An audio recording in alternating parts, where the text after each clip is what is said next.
Chapter 20. Major Trouble. On Wednesday morning, Terry Ross climbed the stairs to the 4th floor of the hotel. Vinnie Cozzo opened the door at his knock. "Good morning, Alfred," he said warmly. "Would you like some coffee?" "I didn't come here for coffee," said Ross. "Where's the money?" "First, you have to talk to me," Cozzo said. "Okay. We've given McDear $1 million already. We paid it into a bank in the Bahamas, but he's already moved it out of there, and we don't know where. Another $1 million is on the way. He's delivered one lot of Bendini documents and says he has 10,000 more. He's talked to our agents many times in the last 6 months. He'll give evidence at the trials and then disappear as a protected witness." "Where are the other documents?" "He isn't saying, but he's ready to deliver them." As soon as Ross had left, Vinnie Cozzo called Lazarov. Terry Ross walked hurriedly down the hall. He had almost reached the lift when a hand reached out of nowhere and pulled him into a room. He was thrown to the floor, and his briefcase full of money was emptied onto the bed.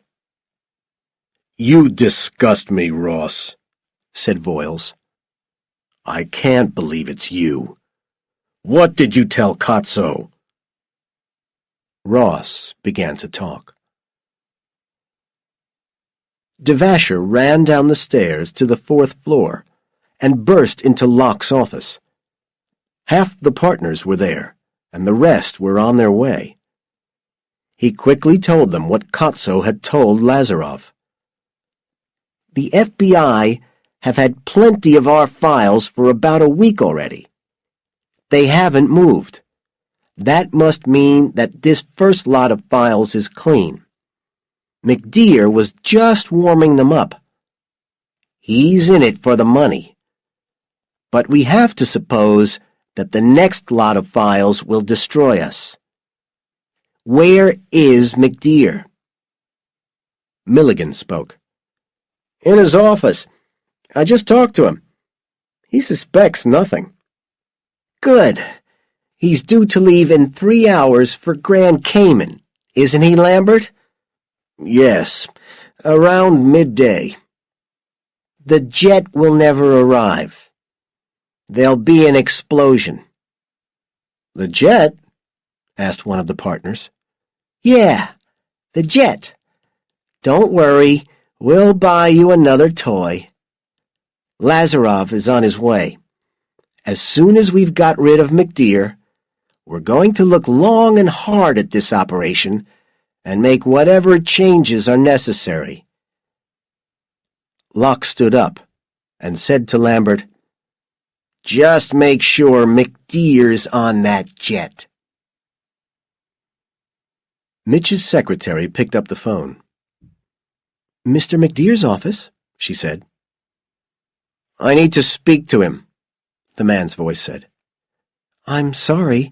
He's busy at the moment." "Listen, young lady, this is Judge Henry Hugo, and he was supposed to be in my courtroom 15 minutes ago. We're waiting for him. It's an emergency." "There's nothing in his diary for this morning." "That's your fault. Now let me speak to him." She ran to Mitch's office and said, "There's a Judge Hugo on the phone? He says you're supposed to be in his court." Mitch jumped to his feet and grabbed the phone. He was pale. "Yes?" he said. "Mr. McDear," Terrence said. "Judge Hugo. You're late for my court. Get over here." "Yes, sir." He dropped the phone and grabbed his coat and briefcase. He was out of the office in 2 minutes. Judge Hugo was the name Terrence had told Mitch he would use if something went wrong, and the boys on the 5th floor were after him. He ran east for about half a mile. He made sure that no one was following him, and then called Terrence from a payphone. "What's happening, Terrence?" "Voiles just called me from Washington. One of our men has talked." "God! I knew this would happen. I knew I should never trust you. You people are inefficient fools," Mitch shouted. "Don't worry, Mitch. We can protect you." "Yeah? I've heard that before. For some funny reason, I just don't trust you at the moment, Terrence. You tell me you're going to protect me for the rest of my life. Then I'm nearly gunned down in my own office. That's great. From now on, I go my own way, Terrence." "What about the documents?" "We paid you." "Wrong, Terrence. You paid me for what you've already got. Remember? Goodbye, Wayne." He put the phone down. At the other end, Terrence threw his phone against the wall. Mitch had another call to make. "Hi, Tammy," he said when she picked up the phone. "Hi. What's the matter?" "Major trouble. No time to explain. I'm running, and they're right behind me. Call Abby at her parents' house. Tell her to drop everything and get out. She doesn't have time to pack a suitcase. Tell her to catch a plane to Mobile. There she signs in at the Perdido Beach Hilton under the name of Rachel James." "Okay. Anything else?" "Yeah. Get the documents from the doctor, then fly to Nashville and stay in the Brentwood apartment. Do not leave the phone. Then call Abanks." "Okay. What about you?" "I'll be coming to Nashville, but I'm not sure when. Listen, Tammy, tell Abby she could be dead within the hour if she doesn't run.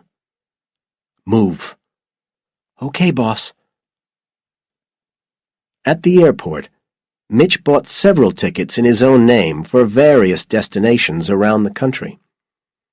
In the name of Sam Fortune, and in cash, he bought a ticket for Cincinnati. Lazarov entered the corner office on the 4th floor, and no one could meet his eyes. "We can't find him," Devasher said. "You mean he just got up and walked out of here?" Lazarov asked. There was no answer. None was needed. "All right, Devasher. This is the plan. Send every man you've got to the airport. Check with every airline." "Where's his car?" "In the car park." "He walked out of here on foot?" "Joey's gonna love this. How many partners have we got?" 16 who are here. Divide them up in pairs and send them to all the major airports in the country. Go and get his wife. Don't hurt her yet. Just bring her in. Hurry."